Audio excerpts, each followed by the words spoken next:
할렐루야, 메리 크리스마스. 성탄의 새벽이 밝았습니다.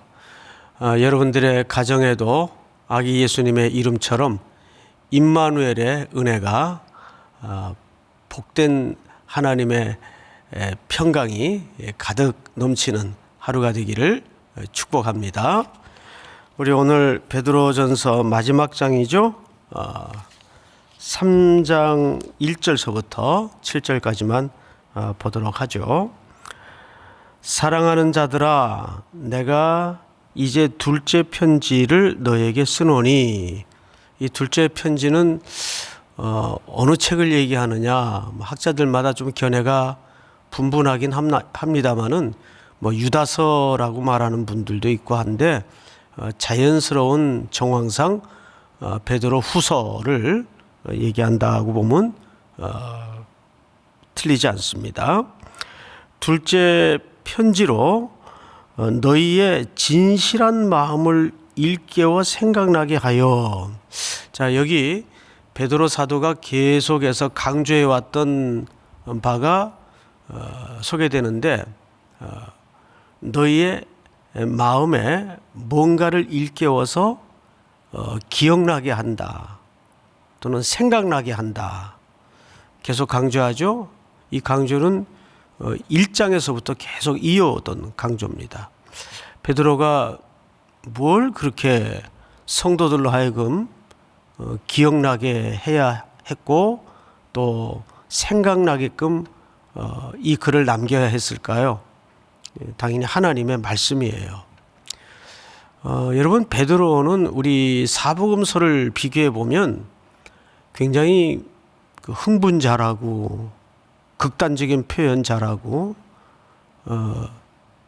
또는 실수도 하고, 그래서 우리가 이해하고 있기는 굉장히 좀 감정이 널뛰는 캐릭터구나, 그 생각과 표현이 이렇게 틀리지 않아요.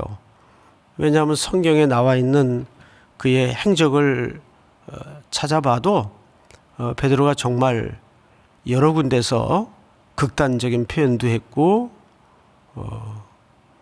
때로는 죽일 것처럼 달려들다가 때로는 땅바닥에 심기우는 것처럼 곤두박질했다가 굉장히 감정의 기복이 심했어요.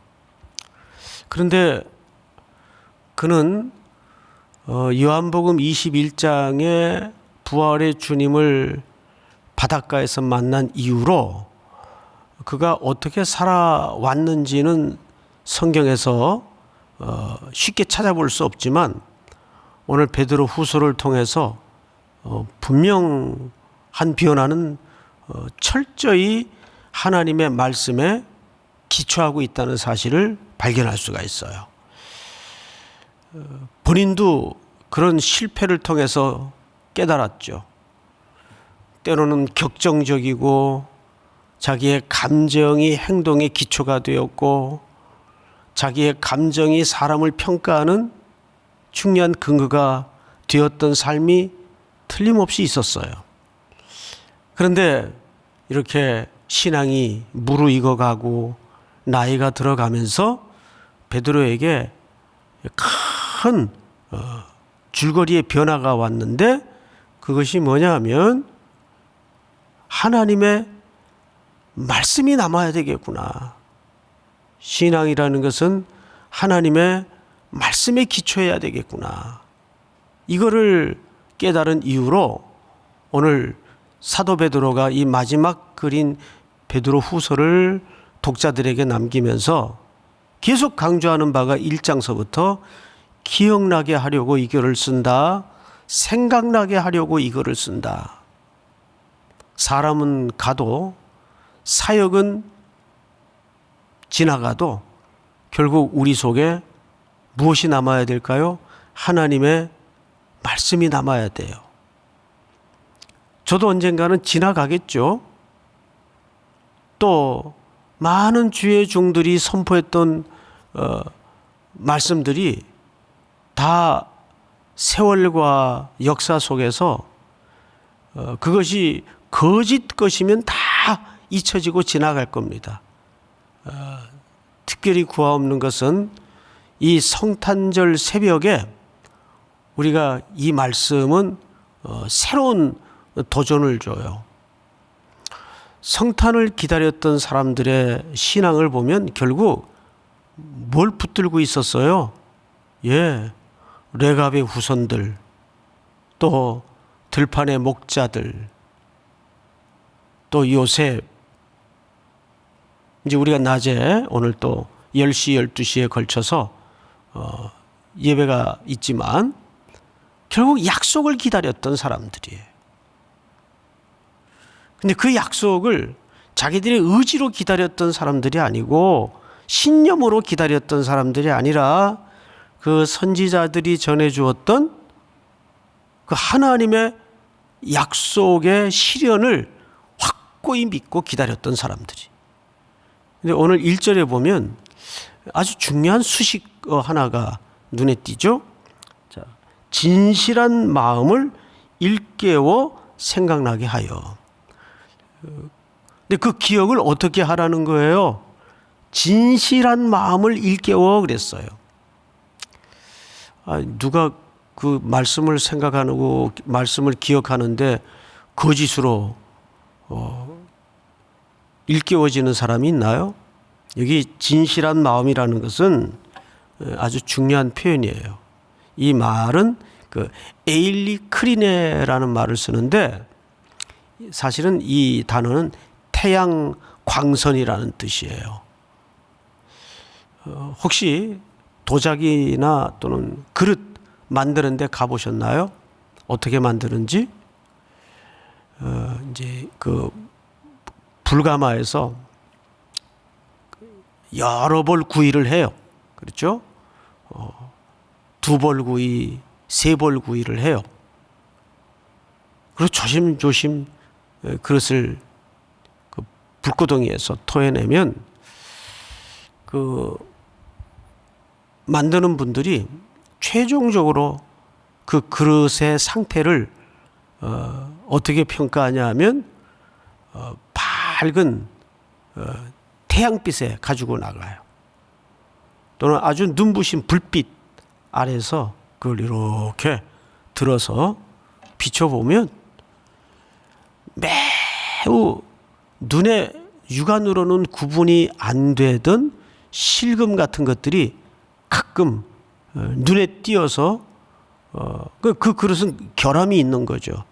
그게 갈라질 수 있는 여지를 담은 그릇들이 있어요.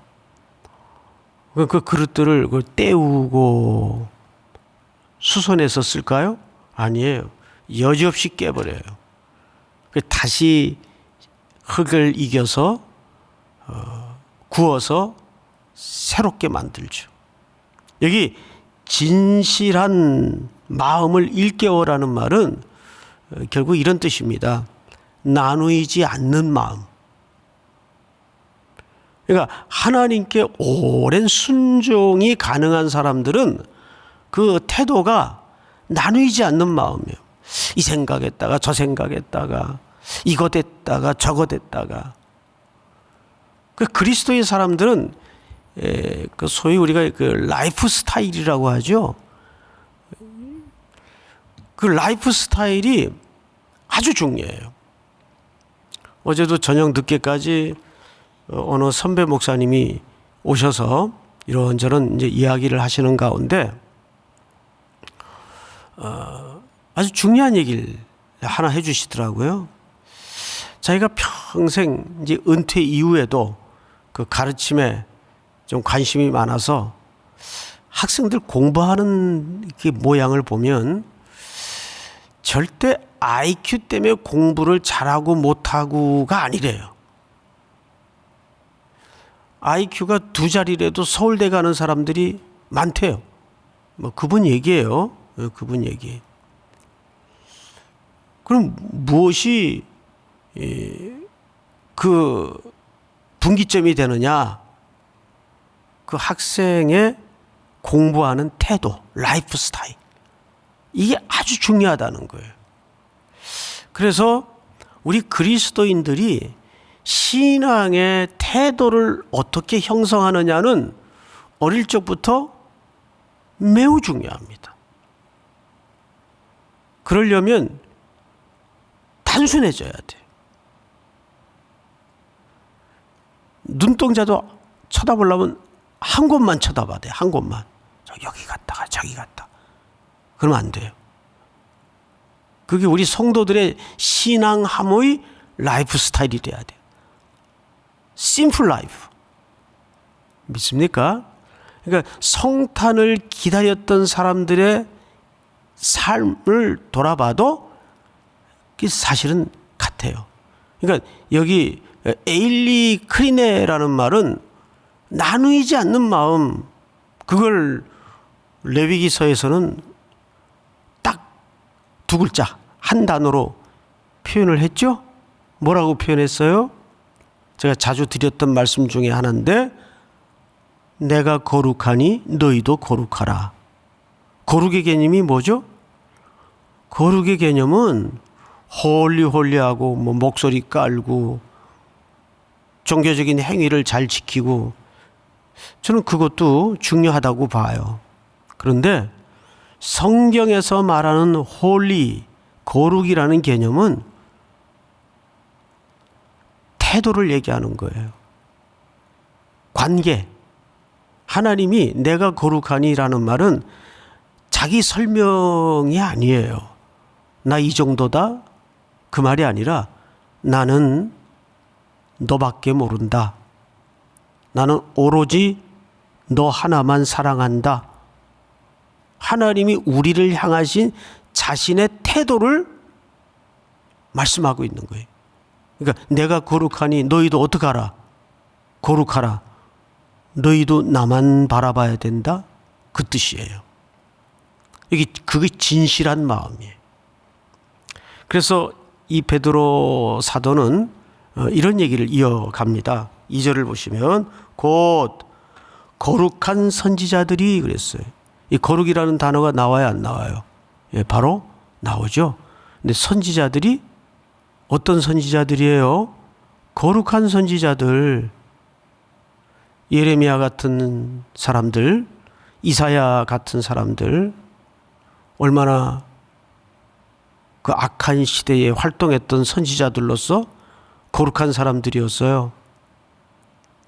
하나님이 시키는 퍼포먼스는 그 시대에 구경거리가 되더라도 했어요.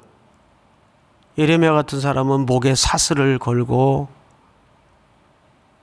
백성들의 타락을 고발했죠. 너희들 하나님의 말씀을 잊고 하나님의 말씀을 순종하지 않으면 조국의 운명과 이 백성들의 운명이 이렇게 포로가 될 것이다. 온몸으로 하나님이 명령한 시대를 향해서 몸부림쳤던 그 사슬을 걸고 거리로 돌아다니니 선지자가 그 꼴이 뭐예요?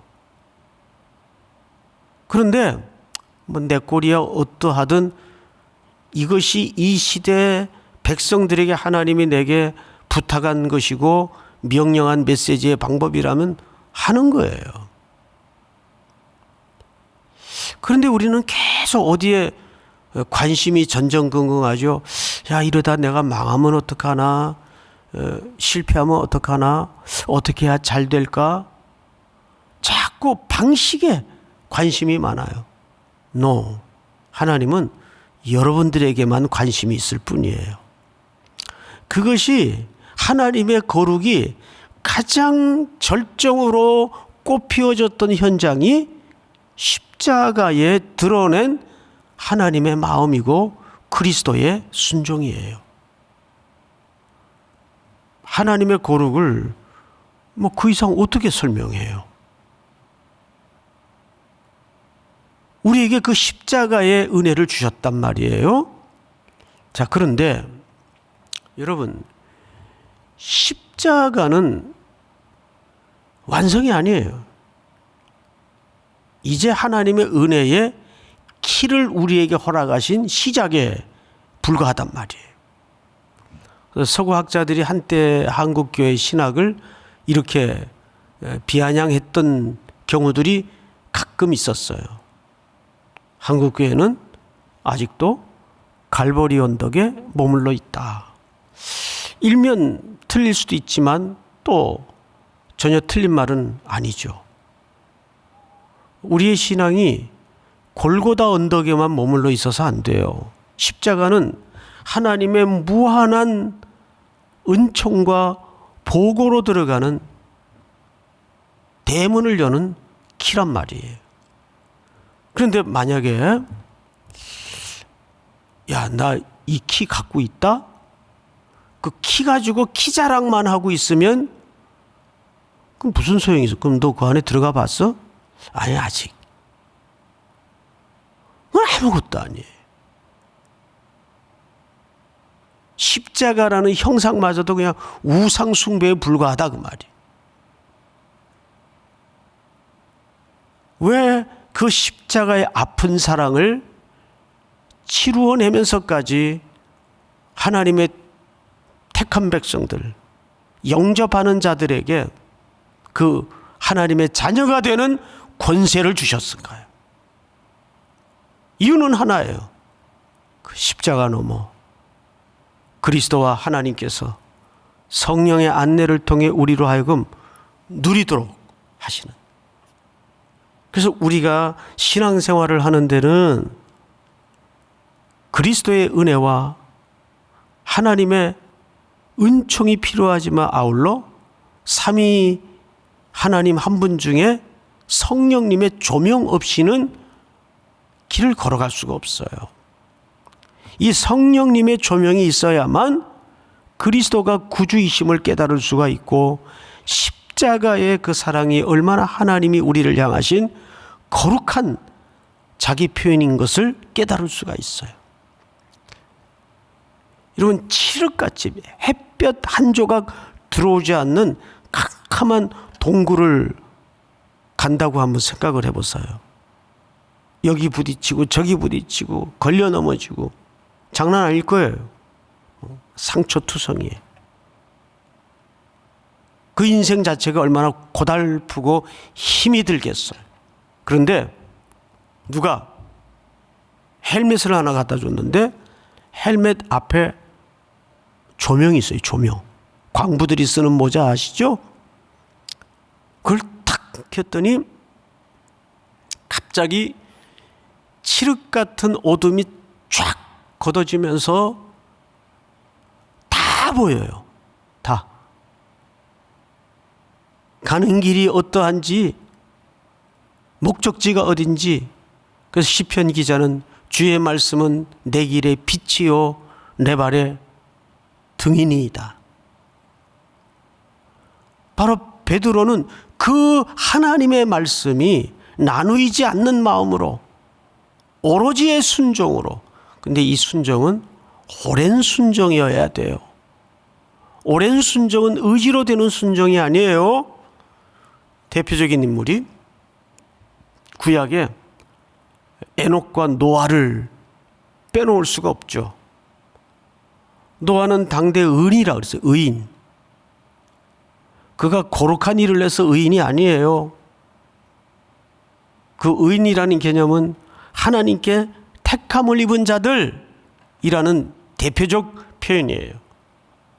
그가 오랜 세월을 산 위에다가 그 약속을 믿는 하나님의 심판과 경고를 그대로 믿는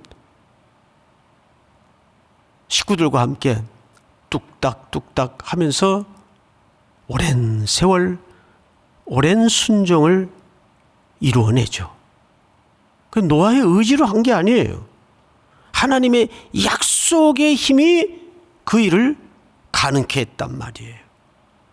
그런데 이 1세기 때 거짓 교사들이 교회 공동체 안에 들어와서 그리스도의 부활이 어디 있어? 천지는 그대로 있는데 뭐 예수님이 다시 오신다 그래. 이 자꾸 어디를 건드리죠? 약속을 건드리는 거예요. 약속을. 여러분 잘 보세요. 에덴 동산에서부터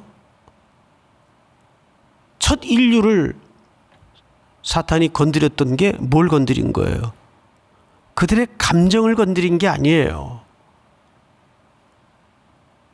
정말 하나님이 그렇게 말씀하시더냐? 뭘 의심케 흔들어 버리죠? 하나님의 말씀을, 하나님의 명령을 흔들어 버려요. 근데 이걸 이기신 분이 누구죠? 둘째 아담이신 그리스도예요. 그리스도께서 공적인 사역을 시작하시면서 광야에서 첫 시험을 받죠?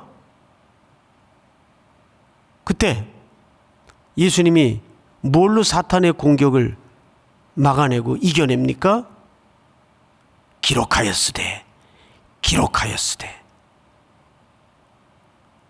하나님의 말씀으로. 베드로가 이젠 그걸 아는 거예요.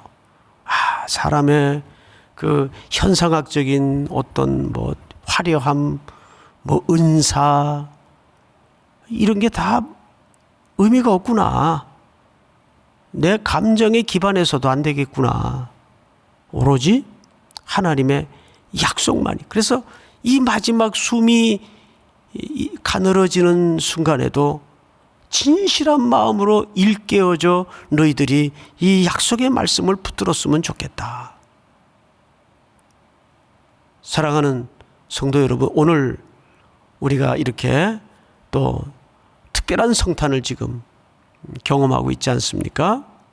첫째는 가족과 함께, 둘째는 집에서, 셋째는 온라인이지만 주님과 함께 주님의 약속을 다시 한번 상기해보는 우리 모든 성도들이 되었으면 좋겠습니다. 이 땅에는 다 변화되고 사람의 마음도 바뀌고 다 지나가지만 영원한 것 세 가지가 있어요. 영원한 것 세 가지. 제가 전도서를 설명드릴 때 그 영원한 것 세 가지를 말씀을 드렸죠. 첫째, 주님의 일이 영원합니다. 주님의 일만 남아요. 우리가 겉으로는 똑같은 모양의 일일지라도 그것이 주님을 위해서 한 일과 자기를 위해서 한 일은 뿌리가 달라요. 주님의 일만 남습니다. 두 번째, 그리스도가 영원하십니다. 어제나 오늘이나 동일하시고 그 주님은 약속대로 오십니다. 약속대로 오셨던 것처럼 다시 오십니다. 믿습니까? 우리가 그 소망에 붙들리는 성탄이 되기를 바랍니다. 그래서 이 성탄은 다시 오실 주님을 새롭게 바라는 그런 성탄이 되었으면 좋겠어요. 그리고 세 번째 영원한 게 뭐죠? 하나님의 말씀이에요. 말씀. 진실한 마음으로 이 말씀에 붙들리는 은혜가 있기를 주님의 이름으로 축복합니다. 우리 다 같이 한번 기도하겠습니다. 세 가지가 영원합니다. 그리스도가 영원하십니다. 그분을 위해 했던 수고의 땀만이 영원합니다. 그리고 하나님의 말씀이 영원합니다. 근본 성탄은 특별한 성탄이 되었으면 좋겠는데 다시 오실 주님을 그 약속을 붙들고 맞이하는 성탄이 되게 하여 주시고 또 오늘 10시, 12시에 걸쳐 두 차례 라이브 생방송 예배가 있습니다. 모든 3일의 성도들이 한 마음으로 아기 예수의 탄생을 기뻐하고 다시 오실 주님을 앙망하는 신앙의 회복의 성탄이 되게 하여 주시옵소서. 우리 다 같이 기도하시다가 개인적으로 마무리하시기 바랍니다. 기도합시다. 하나님 아버지 은혜를 진심으로 감사합니다. 복되신 주께서 임마누엘로